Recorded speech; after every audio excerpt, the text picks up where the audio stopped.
Boa tarde, César Casolari. Hoje, Boa tarde, dia professor. 30 de maio, fechando aqui o mês, quase chegando no meio do ano já, né? E bastante notícia aí para poder entender como que o mercado financeiro, como a economia, como os assuntos que estão sendo noticiados podem afetar o seu bolso. Vamos lá, César. Vamos lá. É isso aí, estamos chegando só mais um mês aí para acabar o primeiro semestre, né? E eu acho que é a primeira semana que a gente tem uma semana mais calma de notícias aí, principalmente desde que o Trump assumiu. A gente vinha com aquelas dúvidas, declarações malucas dele, é, implementação de tarifas. Aqui no Brasil também, bastante notícias esquisitas. Bem que as notícias esquisitas continuam aqui no Brasil, né? Para a gente manter aqui um pouco da Acho que regularidade. nunca Mas parou, né? aqui nunca para, mas de uma forma geral foi uma semana mais tranquila. Depois a gente vai ver os indicadores aí. Ficou tudo com uma volatilidade um pouco mais baixa, meio que tranquilo, também esperando o desenrolar aí das histórias. E a gente viu que nos Estados Unidos também aumentou a confiança do consumidor, né? Depois daquela declaração lá do Trump de que as tarifas com a China, né, as tarifas de comércio exterior com a China, tanto de ida quanto de volta, iam ficar mais baixas por 90 dias, a confiança do consumidor americano subiu para 98, que é um aumento grande em relação à previsão anterior, que era de 87, e à medição anterior, que era de 86.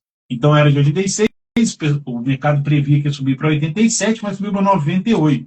Então os consumidores ficaram mais otimistas depois que o Trump recuou nas tarifas em relação à China, recuou no tamanho da tarifa. Né? A tarifa foi de 145 para 30 durante esses 90 dias, ainda assim é caro, mas também, depois daquilo que a gente falou da semana passada, da questão dos juros longos dos Estados Unidos estarem sofrendo uma pressão maior para aumentar, porque primeiro caiu a nota os Estados Unidos teve uma das casas que faz o rating, rebaixou a nota dos títulos americanos, o que é um péssimo sinal para o governo Trump e é um péssimo sinal para o Brasil também. Né? Se a gente repete bastante aqui, mas se você quer estudar a história econômica do Brasil, pega a variação da taxa de juros longa dos Estados Unidos e essa variação, quando ela estiver alta, vai bater com os piores períodos do Brasil econômico, e quando ela estiver baixa, pode ser que o Brasil esteja bem. Né? Se a gente fizer tudo certo, pode ser que o Brasil esteja bem. Pode ser que a gente esteja mal, mas a chance da gente estar bem quando a taxa de juros lá fora está alta é muito baixa.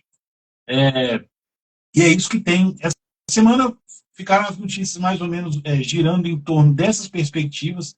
A outra parte, em relação à União Europeia, eu botei ali na parte da zona do euro, que a gente fala um pouquinho mais sobre a zona do euro, da relação, né, das tarifas dos Estados Unidos. O Trump tinha falado que ia aumentar a tarifa para a Europa, começou a falar daquele jeito mais bonachão dele, mas ele deu também uma recuada em relação ao tipo de declaração que ele está dando. Né?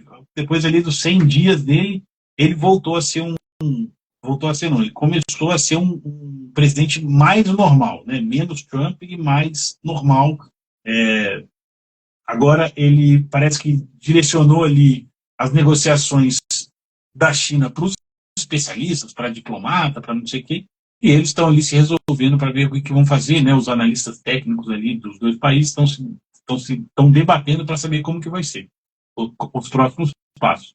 A gente vai ver depois dos indicadores como está o juros longo dos Estados Unidos, mas essa semana ficou bem mais tranquilo do que a semana passada.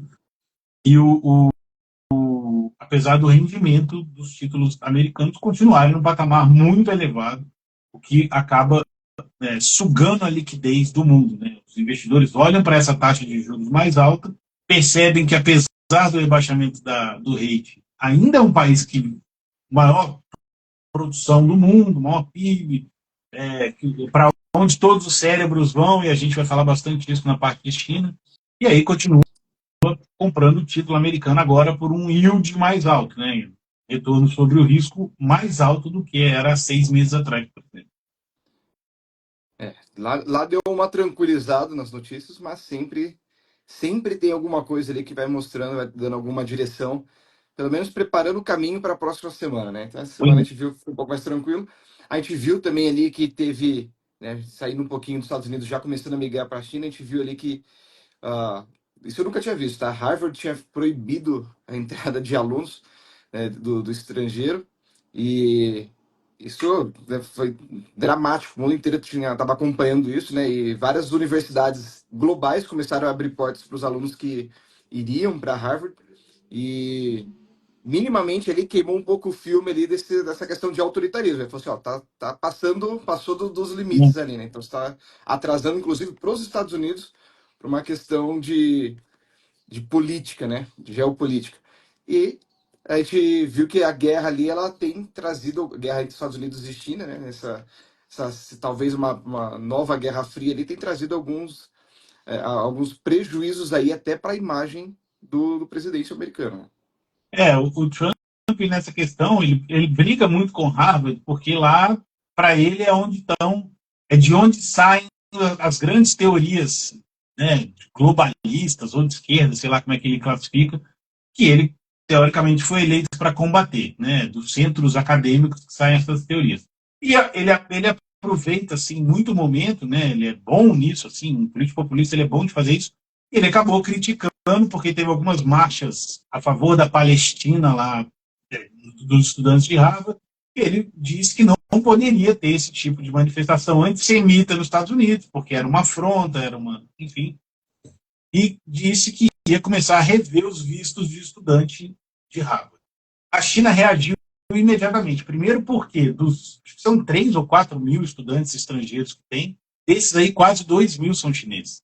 Então, na verdade, o que o Trump está querendo fazer é tirar estudantes chineses dos Estados Unidos, porque a estratégia da China sempre foi pegar as melhores mentes, mandar para as melhores universidades dos Estados Unidos, Paris, Londres, fazer eles aprenderem como a gente faz, voltar para a China, eles têm que voltar para a China e lá ensinar como que é feito, né? Pode ser de engenharia, biomedicina, tecnologia, todas essas áreas que são de ponta, os chineses vão para os outros países, estudam, voltam e fazem na China o que eles aprenderam lá. E sempre foram muito aceitos em todas as universidades, porque são excelentes alunos, porque são pessoas dedicadas, tal, apesar do objetivo ser melhorar o próprio país, que eu não vejo problema nenhum nisso. Né? Se os brasileiros fossem para a Harvard e voltassem com os conceitos de lá para cá, seriam muito bem-vindos, obviamente, mas é uma guerra tarifária, é uma guerra comercial, e o Trump olha para todos esses aspectos e junta uma coisa na outra, e acabou que Pequim reagiu mal, assim, né? Ficou indignado, falando que era uma política discriminatória, que os Estados Unidos não podiam fazer aquilo, não que a China também aceite pessoas de todos os lugares do mundo, ou que seja tão aberta à imigração assim, porque não é, né? Não é assim que a banda toca lá, é muito mais, a própria população tem muito mais restrição, né? A gente falou que semana passada da restrição de mudança dentro da China, né? O chinês ele não pode juntar as coisas dele, vender o apartamento, comprar em outra cidade e ir para lá. Ele simplesmente não pode fazer isso. Ele tem que passar por um processo, já ter um emprego fora, ele fica morando um ano na outra cidade sem a família. Se for aceito lá, ele pode aí sim ter autorização para mudar, enfim. É, além disso, Donald Trump, além de fazer esse ataque aos estudantes chineses, né, estrangeiros em geral, ele também proibiu a exportação de peças e tecnologias essenciais de motores a jato dos Estados Unidos para a China, que é uma medida que pode impactar os esforços da China em desenvolver uma indústria doméstica de fabricação de aviões, que é uma outra tentativa da China de entrar em outro mercado que ela não domina ainda. Então, os Estados Unidos está, o Trump, né, especificamente, está de todas as formas tentando evitar que a China melhore no mundo da tecnologia. Ele também já barrou chip, já tirou os chips, começou a tirar os chips de Taiwan, tá trazendo mais para perto dos Estados Unidos, enfim. É uma guerra comercial declarada.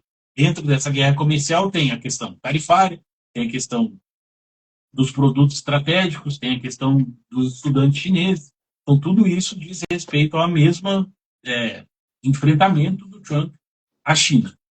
E ainda pode ser um tiro no pé, né? Porque assim que Não. o Trump começa a colocar essas restrições, os países não vão deixar de consumir. Eles só têm que mudar a estratégia. E, eventualmente, nessas situações, a China vai começar a se estruturar para produzir algumas coisas e cada vez ficar menos dependente dos Estados Unidos, sabendo que eles podem fazer isso em algum momento. E se eles começarem a colocar esforços também para desenvolver aviões, aumentar, né, não só a questão de avião, o problema da aeronáutica não é só a questão do avião de passeio. O problema é que isso está intimamente ligado com o exército, né, com a aeronáutica.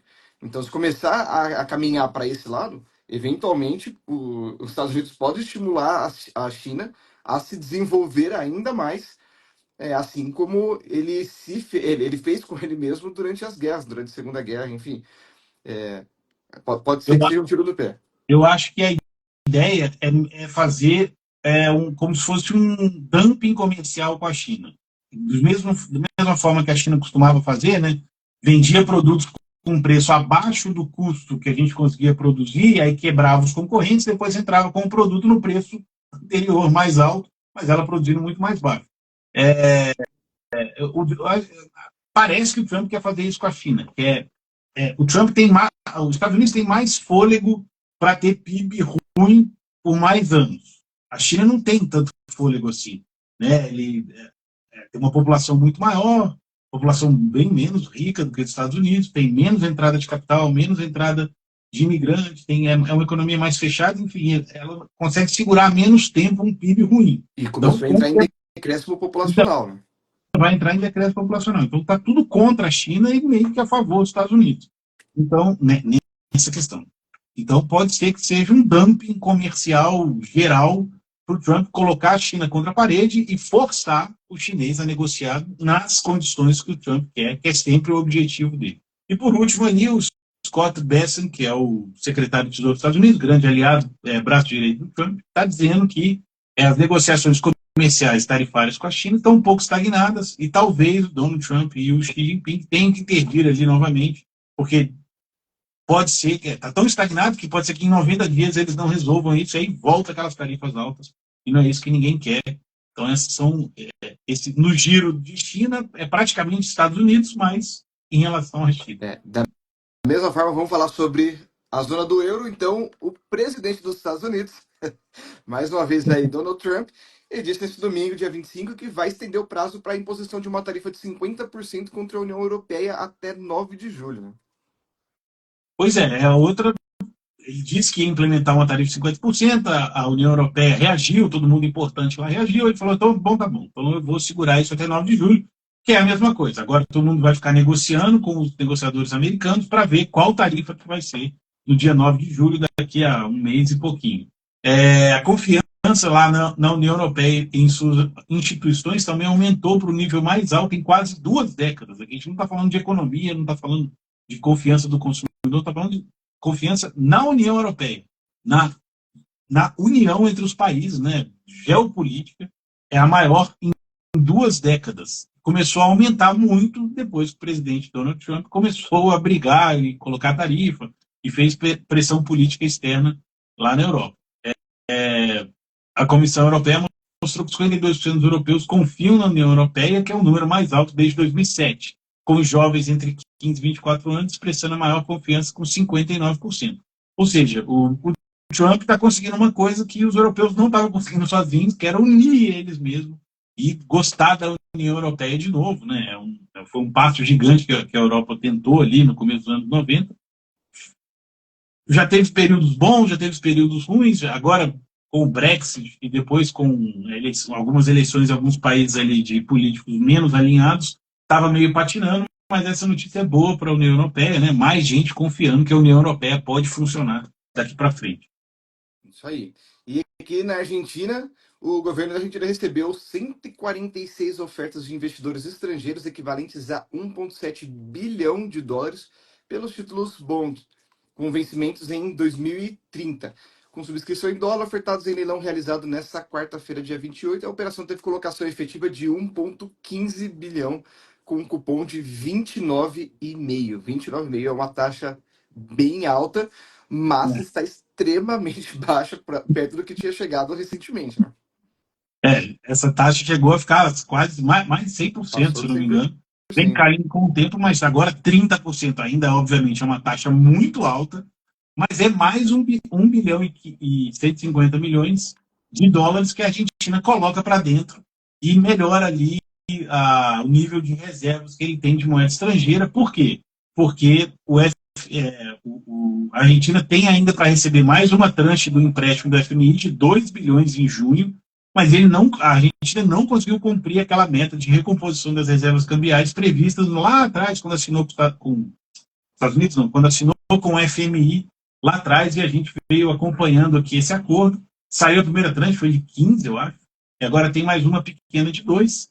essa oferta aí de títulos com vencimento em 2030, né, que é relativamente curto para o mercado de bonds, né, quando a gente vende um de 4, 5 anos, é considerado curto, médio prazo ali, num cupom alto, né, 29,5, mas é a forma que a Argentina está procurando para aumentar as reservas cambiais, para não ter problema de saída excessiva de dólares, de ataque especulativo, para não ter que desvalorizar a moeda, para isso não voltar a gerar inflação, enfim. Mas é um movimento estratégico da Argentina para tentar segurar mais 2 bilhões do FMI e tentar aumentar a estabilidade do peso e da economia argentina no processo. Aí. E falando aqui de Brasil, o ministro da Fazenda, Fernando Haddad, disse nessa quarta-feira que não há alternativa para o aumento do imposto sobre operações financeiras, do IOF, né? Isso já foi bem, bem conturbado já, né, na semana passada, mas o assunto segue em alta aqui no Brasil, né? Pois é, semana passada teve aquele anúncio completamente bizarro da Fazenda na quinta-feira à noite, né, depois que o mercado fechou. A gente conseguiu falar aqui sobre ele na sexta, e essa semana meio que voltou atrás, mas algumas tarifas foram aumentadas, vai aumentar ali, parece que 50, 60 bilhões de arrecadação. Foi para o Congresso analisar, e tem alguns detalhes assim que são importantes que para a gente analisar, que é, primeiro, o IOF ele não é um imposto arrecadatório, né? Ele é um imposto regulatório. Ele é um imposto que foi criado para regular um pedaço da economia. Ele não tem o objetivo de arrecadar, que nem o imposto de renda, que nem o ICMS, que nem o IPVA. São impostos diferentes, por isso mesmo ele não tem aquela anualidade, né? Se quiser aumentar um imposto de renda, o governo propõe a medida, se for aprovada, só aumenta a partir do ano que vem para as pessoas se prepararem, porque é arrecadatório, enfim. E o F não pode ser usado dessa forma, apesar de ser bastante usado dessa forma. A própria Dilma aumentou na época para cartões, se eu não me engano, aqueles cartões pré-pagos de 0,38 para 6,38, um aumento absurdo.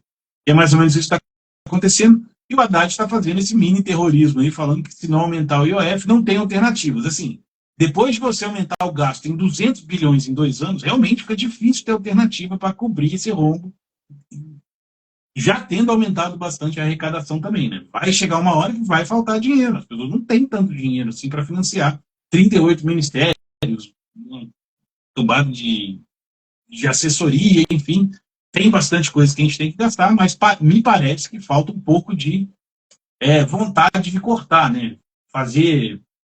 Aumentar o gasto e aumentar a arrecadação é a forma mais fácil possível de você fazer política fiscal. Cortar que é difícil, aumentar é sempre fácil. Né? Aumentar é só ir atrás de mais dinheiro, é só inventar mais, aumentar a tarifa, aumentar a alíquota, aumentar a tarifa, aumentar um monte de coisa e continuar gastando, que é uma delícia. Para um político, nada é melhor do que gastar. Ele vai sempre querer gastar mais, nenhum político quer gastar menos ou gastar melhor, porque gastar melhor você tem que trabalhar para aquilo, você tem que convencer as outras pessoas, você tem que ter um estudo mostrando que aquilo não está sendo efetivo, você tem que deixar pessoas descontentes, né? Setores descontentes e tal. E um político que, né? Enfim, é mais difícil. A gente sabe que é mais difícil. Mas, por outro lado, essa semana a gente teve 2 boas notícias para a economia brasileira. A primeira é o IPCA 15, que é o IPCA que é medido do dia 15 de abril até o dia 15 de maio, né? 15 de um mês até o dia 15 do outro. É uma prévia do IPCA mensal. E o IPCA 15 de maio, desculpa, subiu só 0,36 em relação ao mês anterior, bem abaixo das expectativas, colocou a inflação anual de 5,49 para 5,40 para maio. Anual não, essa é de 12 meses. Anual está 2,80.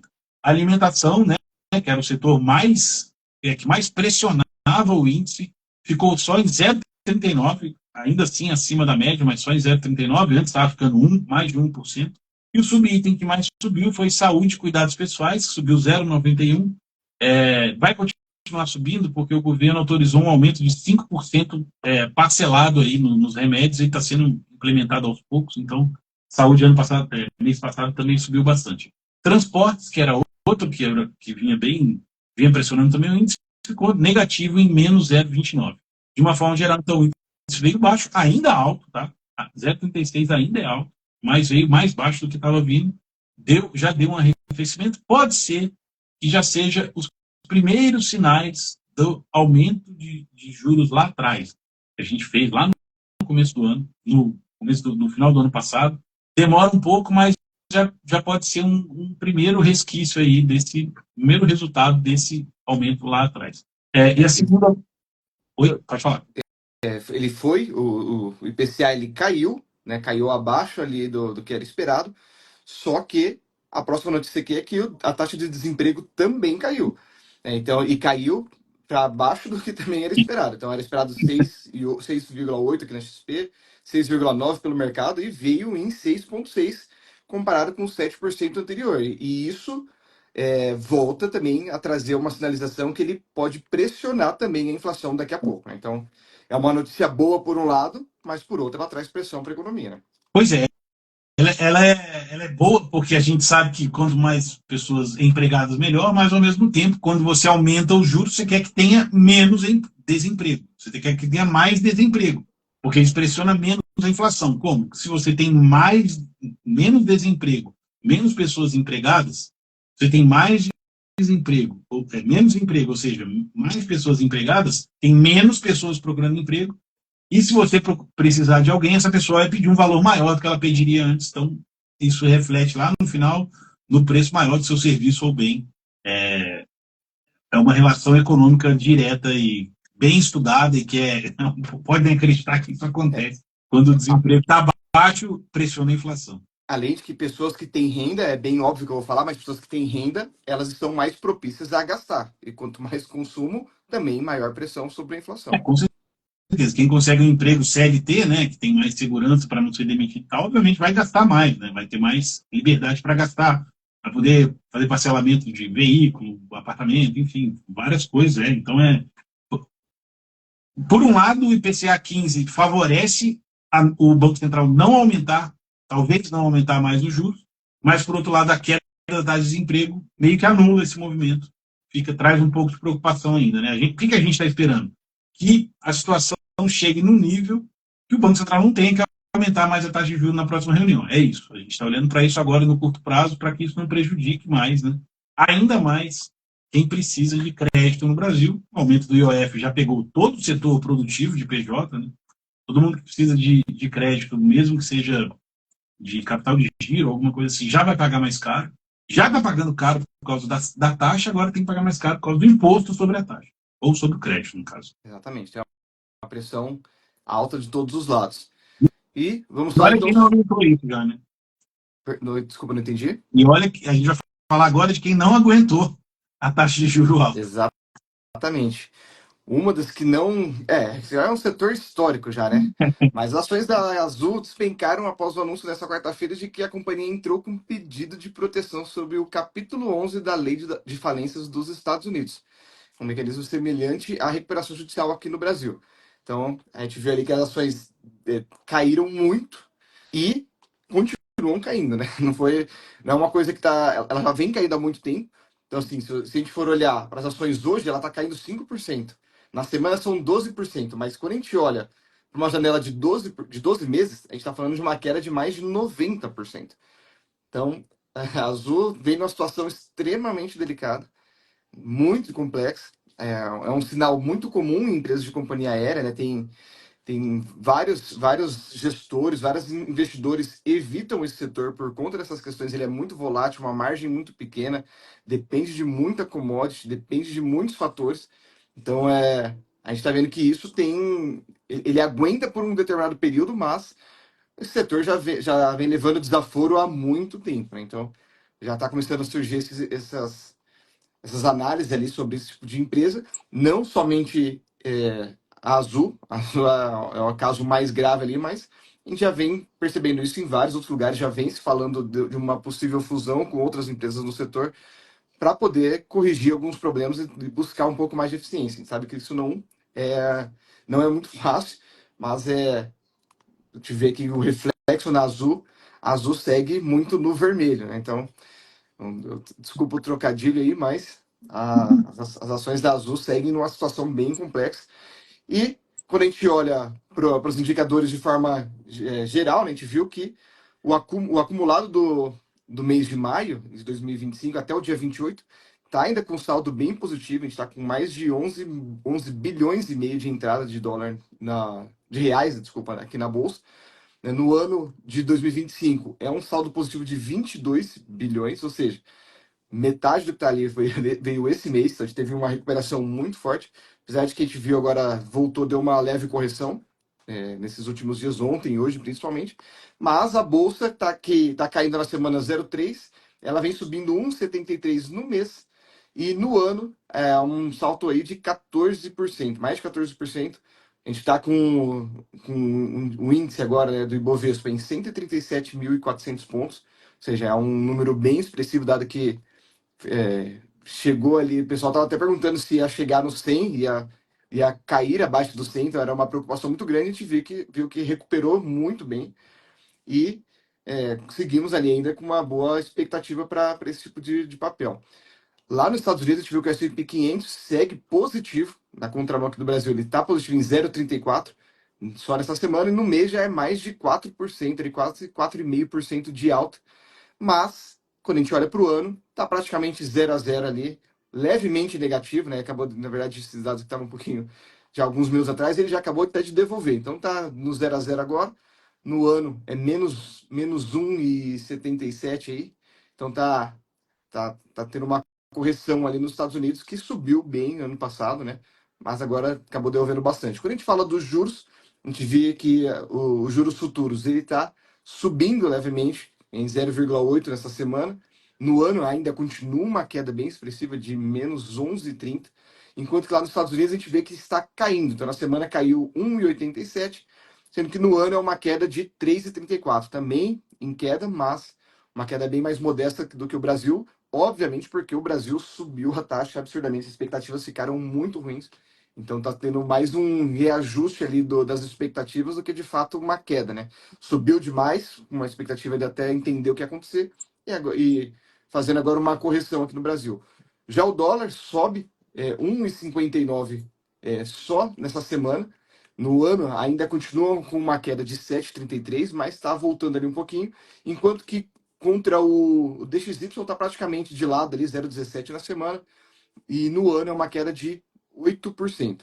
Já o IFIX ele está com uma alta de 0,5 nessa semana, e no ano é uma alta de 11%. Então a gente vê uma boa recuperação nos ativos de risco, mas a gente sempre tem que ficar de olho nesse tipo de situação, né? Não é à toa que a gente chama eles de ativos de risco, né? Então, nesse momento está positivo, ainda tem muito espaço para subir, ainda tem muita possibilidade de verificarmos ainda uma alta nesses ativos, mas com tudo que está acontecendo, é sempre importante ficar de olho e não colocar todos os ovos na mesma cesta. Eu não gosto dessa frase, mas a gente tem que sempre tomar esse cuidado de diversificar de uma forma adequada. E a diversificação, a gente fica sempre de olho, né? O que está acontecendo, como que a gente tem que diversificar, e as pessoas querem saber qual que é o tamanho perfeito, e não existe. Isso tem que estar muito alinhado com o seu perfil de risco, com o seu planejamento financeiro, principalmente, e entender como que tudo isso se comporta dentro do seu planejamento, da sua carteira, do seu bolso. Mas nunca deixe ele de ficar distribuindo seus ativos de acordo com o que faz sentido para você. Então, não é agora é 100% renda fixa, amanhã é 100% renda variável, é sempre um percentual que faz sentido para você. Certo, César? Certo, e só acrescentar para quem gosta de acompanhar a bolsa, né? É importante porque a gente está com uma taxa de juros muito alta, a gente está com um governo com problema fiscal, a gente tem né, perspectiva baixa de crédito, muita inadimplência, e mesmo assim a nossa bolsa está subindo. Eu pergunto, mas por quê? Não tem nada a ver e tal. Bom, a primeira explicação foi a que o professor falou.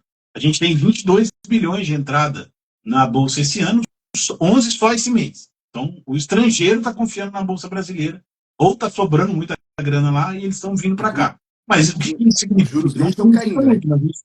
Oi? Os juros deles estão caindo. Então também fica mais atrativo para eles buscarem mais risco, porque senão eles vão ficar cada vez ganhando menos lá. Então eles Isso. abrem um pouquinho. Mas eu quero entrar na seguinte ideia, assim, se o Brasil tiver uma perspectiva de melhorar, só a perspectiva, não precisa melhorar, tiver uma perspectiva confiante de melhorar, imagina o que vai acontecer com a Bolsa, assim, né? Não sou profeta aqui, não vou falar que vai para 200k e tal, mas assim, nessa situação, do jeito que está, a gente sempre vem falando, né? Algumas empresas, obviamente, têm problema, como a gente falou aqui da Azul, Mas, de uma forma geral, as empresas brasileiras estão performando bem, né? Estão tendo lucro, não estão com um problema estrutural. Algumas podem ter um pouquinho mais ali na questão de crédito e tal, mas o mercado hoje está muito bem estruturado para resolver esses problemas, né? E para mapear esses problemas também. Acho que isso é o mais importante. Antigamente a gente não sabia, de repente a empresa estourava. Mas, enfim, as empresas estão bem, né? O cenário está ruim, ou seja, teoricamente, normalizando, elas já ficam melhores. Esse é o ponto, né? Porque a gente está num setor ruim, num momento ruim, principalmente para alguns setores. Então, ficar esperto, como o professor falou, ter sempre exposição nessa classe, porque se melhorar, sua carteira vai ter um rendimento, obviamente, muito melhor, mesmo sendo um pedaço pequeno do total ali. Com certeza. A gente vê ali que pelos múltiplos, todos os indicadores, a gente vê que ainda está barato, menos barato agora, mas continua barato. Então tem ainda espaço para quem precisar fazer uma readequação na carteira, ainda é tempo. Né? Obviamente já não é o momento agora de começar a fazer grandes especulações, mas readequação da carteira, com certeza ainda precisa ter um posicionamento para quem está de fora. E por isso nós estamos aqui, eu, César e toda a equipe da Amaralto Capital, para te ajudar a entender como que você vai aplicar todas essas informações e todas essas análises para dentro do seu portfólio. Então não deixe de nos chamar. Voltamos aqui na semana que vem com mais informações. César, muito obrigado mais uma semana. Valeu, bom final de semana a todos e até mais. Um grande abraço.